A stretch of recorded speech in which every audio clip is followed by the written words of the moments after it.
ایک خاتون نے خواب میں اپنے آپ کو بغیر کپڑوں کے دیکھا ہے، تو معنی یہ ہے کہ سنت پہ نہیں چل رہی، سنت پہ چلنے کی کوشش کرے اور سنت والا لباس پہنا کرے اور لاحول پڑھا کرے، اور آئندہ ایسے خواب کسی کو نہ بتایا کرے۔ کہتے ہیں کہ ایک عالمہ درس دے رہی تھی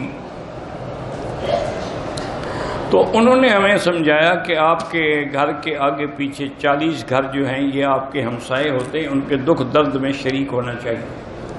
ٹھیک، اچھی بات، لیکن وہ پوچھتی یہ ہے کہ اگر عورت جوان ہو تو وہ بھی اپنے ہمسائے کے گھر جا سکتی ہے؟ بالکل نہیں جا سکتی۔ یہ کس نے کہا؟ اس عالمہ نے یہ تو نہیں کہا کہ تم جایا کرو، خاوند کو بھیجو، بھائی کو بھیجو، بیٹے کو بھیجو، تم کیوں جاؤ؟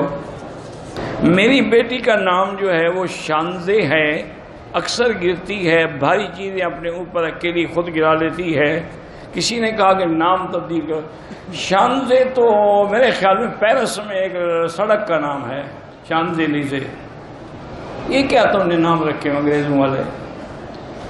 بہرحال نام کا تو کوئی اثر نہیں ہوتا، لیکن یہ نام بھی غلط ہے۔ کوئی نام اس کا اسلامی نام رکھا کرو، تو ایسے نام نہ رکھا کرو جن کا تعلق نہ قرآن سے ہو، نہ حدیث سے ہو، نہ دین سے ہو، نہ اسلام سے ہو۔ باقی اس پر کوئی ایسے اگر اثرات ہیں تو سورۃ البقرہ پانی میں دم کر کے اس کو پلایا کرو۔